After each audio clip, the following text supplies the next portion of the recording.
कि हदे गमे हस्ती से गुजर क्यों नहीं जाते, हदे गमे हस्ती से गुजर क्यों नहीं जाते, अरे जीने नहीं आता तो मर क्यों नहीं जाते। गढ़वा एससी एसटी ओबीसी की बैठक में 31 सदस्यीय सहयोग मंडली का गठन। गढ़वा शहर के नवादा मोड़ स्थित बंधन मैरिज हॉल में शनिवार को एससी एसटी और ओबीसी समाज के लोगों की एक महत्वपूर्ण बैठक आयोजित की गई। बैठक की अध्यक्षता मिराल प्रमुख श्रीमती दीपमाला कुमारी ने की, जबकि बैठक का संचालन ओबीसी मोर्चा के जिला अध्यक्ष शुभम गुप्ता ने किया। बैठक में यूजीसी लागू करने के पक्ष में पूरे जिले में कार्यक्रम चलाने तथा एससी एसटी और ओबीसी समाज के लोगों के साथ हो रहे अत्याचार के खिलाफ संगठित होकर आवाज उठाने का निर्णय लिया गया। इस दौरान सर्वसम्मति से 31 सदस्यीय सहयोग मंडली का गठन किया गया। गठित समिति में मनोज ठाकुर को मुख्य संयोजक बनाया गया, जबकि शुभम गुप्ता, गोरखनाथ चौधरी और रामभजन गुप्ता को सह संयोजक की जिम्मेदारी दी गई। वहीं सूरज कुमार चंद्रवंशी, बैद्यनाथ प्रसाद गौतम, अरविंद यादव, सोनू यादव और मनीष गुप्ता को संयोजक बनाया गया। बैठक में महेंद्र पाल, विकास पासवान, सुरेश गुप्ता, अखिलेश राम, राजेंद्र मेहता, अंबिका चौधरी, आशीष गुप्ता, अर्जुन मिंज, हरिदास तिर्की, कमलेश सिंह गौड़, गिरिवर राम, सुनील गौतम, अशरफी राम, अमानत अंसारी, ओपी चंद्रा सहित कई लोग मौजूद रहे। बैठक में उपस्थित लोगों ने समाज के अधिकारों की रक्षा के लिए एकजुट होकर काम करने का संकल्प लिया तथा भविष्य में जिले भर में जागरूकता कार्यक्रम चलाने की बात कही। आज आप देख रहे हैं कि हमारे यहाँ सामने एक बैनर लगा हुआ है जिसमें एससी एसटी ओबीसी एकता मंच लिखा हुआ है, और इसमें एक चीज़ और लिखा हुआ है कि ये हम सभी लोग मिल करके एक बिल है जिसमें यूजीसी बिल के समर्थन में हम सभी लोग एक मंच पे एकत्रित हुए हैं। और इस मंच के द्वारा आज हमने 31 सदस्यीय टीमों का गठन किया है, और इसमें हम लोगों ने चिन्हित कर लोगों को कार्य को सौंपा है कि इस यूजीसी बिल समर्थन रूपी बैनर जो हमने लगाया है, इस बैनर को हम लोग कैसे आगे लेके जाएं और इसकी लड़ाई हमें कैसे लड़ना है, इस पे हमने विस्तृत चर्चा किया। और आज इसी चीज़ को लेकर के यहाँ पे एक बैठक बुलाई गई है जिसमें हमारे मेन संयोजक के रूप में मनोज ठाकुर जी का नाम प्रस्तावित किया गया है और समर्थन भी मिला इन्हें। सो इनके निर्देशन में फिर आगे हम लोग गढ़वा जिला की टीम चलेगी और आगे जो 19 को जो सुनवाई होने वाली है सुप्रीम कोर्ट में यूजीसी बिल को लेकर के, उस पे हम लोग उसी के आधार पे अपना रिएक्शन देंगे। और आने वाला समय में अगर ज़रूरत पड़े, अगर कायदे से बात हो जाती है तो सही है, अन्यथा ज़रूरत पड़े तो सड़क से सदन तक हमारे घर के एक एक लोग उतरेंगे और अपने फ्यूचर के लिए, अपने बच्चों के लिए इस बिल का पुरजोर समर्थन करेंगे। और इसी समर्थन के साथ हम लोग इस मंच से आप देख रहे हैं काफ़ी संख्या में लोग आए हुए हैं। इन सभी का पुरजोर समर्थन है और इन सभी का जोर हमारे साथ सहयोग है। मैं इस सहयोग के साथ आगे हम लोग बढ़ेंगे। आज की जो हालिया स्थिति है, इस पे हम अपने नौजवान भाइयों को विशेषकर आग्रह करना चाहेंगे कि हमारे जो एससी एसटी ओबीसी के जो नौजवान साथी हैं, मैं उनसे विशेषकर आग्रह करना चाहूँगी कि इसमें आपका पुरजोर समर्थन बहुत ज़रूरी है और आपका इसमें आगे आना बहुत ज़रूरी है। और आपके लिए हम ज़रूर 2 लाइनें कहना चाहेंगे कि आपको आगे आना है तो आपके बहुत सारी अड़चनें आएंगी। उसके लिए हमने ये बनाया है कि हदे गमे हस्ती से गुजर क्यों नहीं जाते, हदे गमे हस्ती से गुजर क्यों नहीं जाते, अरे जीने नहीं आता तो मर क्यों नहीं जाते। और जाना है उस पार तो दरिया ज़रूर मिलेगा, जाना है उस पार तो दरिया ज़रूर मिलेगा। और इतना ही डर है तो कश्ती से उतर क्यों नहीं जाते, क्योंकि आज हमारा जो हालिया स्थिति है वो नौजवानों के कंधे पे टिका हुआ है। हम कब तक बूढ़े कंधों पे, इनके कंधों पे इस स्थिति को लेकर के ढोएंगे। हो सकता है इनका कंधा थका हुआ है, ये आगे न चल पाए। आपका कंधा मजबूत है, आपको आगे आना होगा। इसके लिए हम उनसे एक और बात कहना चाहेंगे कि अपने हर लफ्ज़ का खुद आईना बन जाऊंगा, तुझको छोटा कह के मैं कैसे बड़ा बन जाऊंगा, मुझको चलने दो अकेला है मेरा सफ़र, रास्ता रोका गया तो काफिला बन जाऊंगा।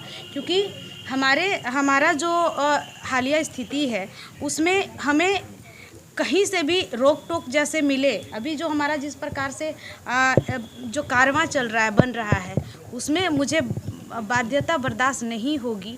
और मैं अपने भाइयों को आगे आने के लिए कहूँगी, क्योंकि आज की जो स्थिति है ना, हमारे भाई लोग सोचते क्या हैं, आज की जो स्थिति, हमारे भाई लोग ये सोचते हैं कि हाकिमे वक्त क्यों किसी बात पर गौर करे, हाकिमे वक्त को अब क्यों किसी बात पर ठौर करे, उसकी मर्जी है चाहे जिसे गौर करे। सोचते हैं सब की बगावत ज़रूरी है, सोचते हैं सब कि बगावत ज़रूरी है, लेकिन चाहते हैं कि आगाज़ कोई और करे। तो आगाज़ कोई और न करे, हमें खुद से आगाज़ करना होगा, अपने अंदर के छुपी हुई आंदोलन को जगाना होगा, अपने अंदर हुई छुपी हुई जोश को जगाना होगा। तब हम जा कर के इस आंदोलन को, इस बैनर को एक आंदोलन का रूप दे पाएंगे और अपनी हक की लड़ाई लड़ पाएंगे। धन्यवाद।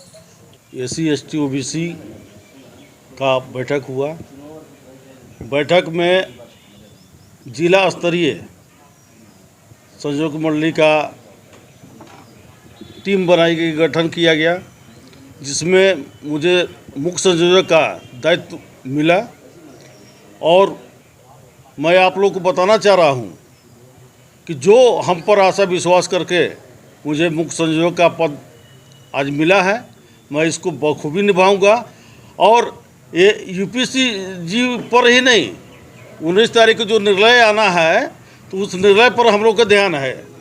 और अगर हम लोग के पक्ष में नहीं आता है तो सड़क से सदन तक हम लोग उग्र आंदोलन छेड़ेंगे और हमेशा अपने हक अधिकार का आवाज़ बुलंद करेंगे।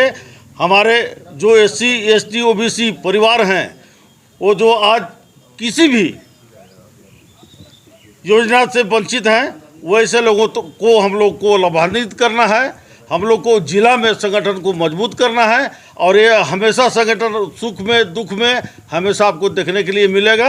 आज हम लोग का गठन हुआ है, बहुत जल्द हम लोग जिले में प्रदर्शन करेंगे और उस प्रदर्शन के माध्यम से लोगों को बताना चाहेंगे कि 85 पर 15 भारी नहीं पड़ता है। जो SC ST का बात करेगा उसी का हम लोग समर्थन उसको देंगे या लेंगे। अब हम लोग किसी के पीछे चलने वाले में से नहीं है। जो भी राजनीति हो, तो किसी भी राजनीति में तादाद देखा जाता है और तादाद हम लोग का किसी से कम नहीं है। हम लोग 85% है और 85% बहुत कुछ कर सकता है, बहुत कुछ किया है। आने वाला समय बताएगा कि आज जो गठन हुआ है इसका प्रदर्शन क्या होगा।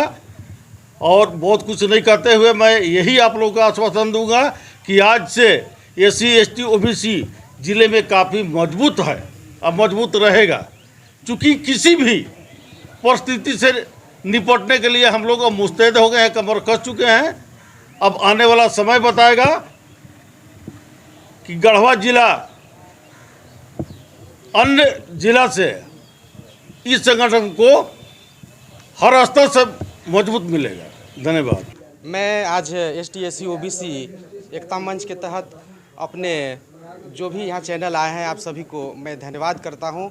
और मैं अपने ST SC OBC के नौजवान साथियों से विशेष आग्रह करना चाहता हूँ अपने कमेटी की ओर से कि जिस प्रकार से 90 के दशक में मंडल कमीशन को गुमराह करने के लिए धार्मिक उन्माद फैलाए गए थे, मुझे फिर से आशंका है कि जो अभी रेगुलेशन आया है OBC के जातीय उत्पीड़न को लेकर, उसको फिर से रिवर्ट किया जा सकता है। क्योंकि हाल ही में हम लोगों ने देखा कि हमारे फॉरवर्ड क्लास के नेताओं ने कहा DJ वाला जो उदाहरण लाया है, वह हमको लगता है कि कहीं न कहीं इसको विशेष विषय बनाया जा रहा है हमारे लोगों को। क्योंकि हाल ही में अभी ईद आने वाला है, सरहुल आने वाला है, रामनवमी आने वाला है। मैं अपने सभी साथियों को यह आग्रह करूंगा कि आप ऐसे विषयों पर नहीं उलझेंगे, क्योंकि हमारे लिए शिक्षा बहुत ज़रूरी है। क्योंकि कलम और किताब की लड़ाई हमारा समाज को ज़रूरत है, यह लड़ाई लड़ना है। इसलिए ऐसे विषय में आप नहीं आएंगे। हमारे पास मुख्य रूप से शिक्षा का विषय है और अभी UGC जो रेगुलेशन है उसको हम लोग देखेंगे। इसके सिवाय कोई लड़ाई में हमारे साथी लोग नहीं जाइएगा। मेरा यही अपने ST SC OBC लोगों से आग्रह है। आज के जो बैठक रखी गई है SC और OBC की एकता मंच की जो बैठक रखी गई है, ये इसलिए रखी गई है कि भारतीय संविधान और भारतीय संविधान के द्वारा प्रदत्त जो लोकतांत्रिक और राजनीतिक और सामाजिक अधिकार है उसकी रक्षा का एक कड़ी है।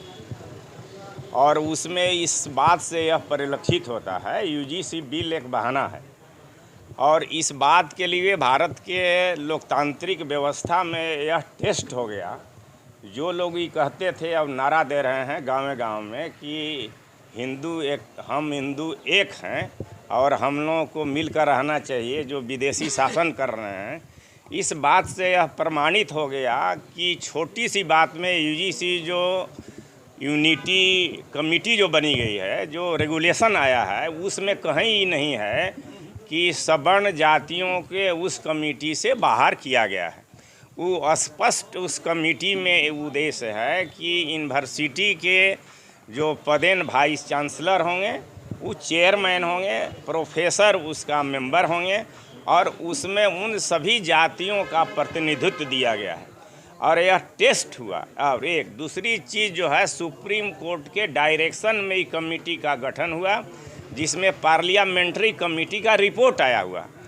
और मैं इस बात के लिए हम लोग काफ़ी दुखित और चिंतित इस बात के लिए हैं कि भारत का सुप्रीम कोर्ट में जब ये याचिका प्रस्तुत की गई उन लोगों के द्वारा और इसके बाद में बिना सुनवाई के ना, और इसके बाद में उसको स्टे लागू कर दिया।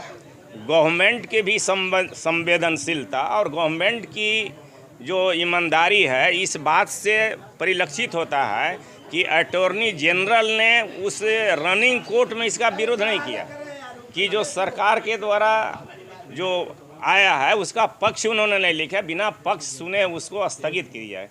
इसलिए इसकी कड़ी निंदा करते हैं और ये इस यूजीसी का बिल जो है पूरे भारत के सभी जो वर्ग हैं उसको यूनिटी करने का ही एक संदेश दिया। नतीजा ये हुआ कि भारत के अंदर जो 45 सेंट्रल यूनिवर्सिटी हैं और सभी जो छात्र हैं उस कॉलेजेज का और यूनिवर्सिटी का उस सड़क से संसद तक ये आवाज़ आई और अपने अधिकार के लिए लड़ाई लड़ी। अब रही बात 19 के जो इसकी सुनवाई है उसमें सरकार के कोर्ट की प्रतीक्षा की जा रही है, इसके बाद आंदोलन को और तेज किया जाएगा। यह बात नहीं है कि केवल यूजीसी की लड़ाई है, बल्कि पूरे संविधान के द्वारा प्रदत्त अधिकारों के भागीदारी और हिस्सेदारी की लड़ाई है। यह लड़ाई जो है और आगे बढ़ती जाएगी और हम लोग इसको जो है अभी गंभीरता से लिए हैं और उच्च प्राथमिकता पर लिए हैं और इसको हम लोग आंदोलन का रूप देंगे। ये बात नहीं है कि इसके बाद में कोर्ट का निर्णय आ गया तो आंदोलन ख़त्म हो गया, नहीं, बल्कि गांव-गांव माने community to community, caste to caste और इसके बाद में लोगों को हम लोग जगाने का काम करें। और सरकार जो है इस कमेटी सरकार जो है वर्तमान केंद्र की सरकार जो है यह जातीय आधार पर और वर्गीय आधार पर लड़ाने का काम कर रही है, इसलिए इसकी निंदा कर रहा हूं। अब आने वाले हम लोग अपने छात्र से जो यूनिवर्सिटी में हैं, जो कॉलेज में हैं, जो स्कूल में हैं, उन लोगों से अपील करते हैं, अभिभावक से, किसान से, मजदूर से, इस सबकी लड़ाई है ना, इसलिए इस लड़ाई में सबकी भागीदारी को हम लोग सुनिश्चित करते हैं। इसके लिए धन्यवाद। आज हम लोग बंधन मैरिज गढ़वा में जिला स्तरीय SC ST OBC एकता मंच का गठन किया गया। गठन में जिला कमेटी का निर्माण हुआ जिसमें संयोजक मंडली के रूप में काम होगा। उसके बाद हम लोग हर प्रखंड में कमेटी बनाएंगे। आज के जो मुख्य संयोजक के रूप में हमारे गार्जियन मनोज ठाकुर जी, सह संयोजक हमको बनाया गया है। हर प्रखंड से यहाँ पे लोग आए और SC ST OBC एकता मंच के मजबूती के लेकर हम लोग बैठक किए और आगे UGC के लिए हम लोग 19 मार्च के जो हाई कोर्ट में बिल जो सुनवाई है, अगर हम लोग के पक्ष में आता है तो ठीक, अगर नहीं आता है उसके लिए हम लोग सड़क से लेकर सदन तक आवाज़ उठाएंगे, आंदोलन करेंगे। मैं राम भजन गुप्ता, राष्ट्रीय जनता दल के पिछड़ा प्रकोष्ठ के जिलाध्यक्ष, घर केतार हुआ, और इस UGC कानून को लेकर लागू करवाने के लिए हम लोग पूरे ज़िला में हर प्रखंड में बैठक करके जगाने का काम कर रहे हैं और समर्थन करने के लिए, लागू करने के लिए हम लोग बैठे हुए हैं। और आगे हमारे यह कानून आज नहीं बना है, 1956 में बना है, लेकिन सामंतवादियों के द्वारा इसको जो है अभी तक लागू नहीं होने दिया गया। आज थोड़ा सा मौका मिला प्रधानमंत्री को, तो इन्होंने रोड पर लाया, तो सारे इन लोग जो है 10% जो कहे जाते हैं समाजवादियों लोग, इन लोग जो है कि आज धरना पर देने लगा एगो छोटा सा कानून देने के बाद। तो इसमें हम लोग को सोचना पड़ा कि जब हम लोग को इन लोग का आरक्षण मिला 10%, तो हम लोग कुछ नहीं बोले। पिछड़ों समाज का 52% जनसंख्या है, 10% 14% में भुलवा के रखा गया है। अब हम लोग ऐसे नहीं मानेंगे। हम लोग को जितना जनसंख्या भारी उतनी सत्ता में हिस्सेदारी चाहिए और हर मोड़ पर चाहिए। यीशु जी तो एक बहाना मिल गया है, लेकिन हम लोग का हक अधिकार बाबा साहब ने संविधान में भी लिखे हैं कि जिसकी जितनी जनसंख्या भारी उतनी सत्ता में हिस्सेदारी। आज हम देखें गढ़वा जिला में जो विधानसभा में विधायक बने हुए हैं, हमारे 1% का ओबीसी पिछड़ा 85 जो कहने वाले हैं विधायक नहीं है। आज के डेट में देखने का चीज़ है, चाहे गढ़वा हो, चाहे भवनाथपुर हो, चाहे विश्रामपुर हो। अब 85% को हम लोगों को जागरूक करना है, गांव-गांव चल करके जगाना है और अपने हक अधिकार के लिए आगे आना है। मैं इसी शब्दों के साथ अपने वाणी को विराम करता हूँ।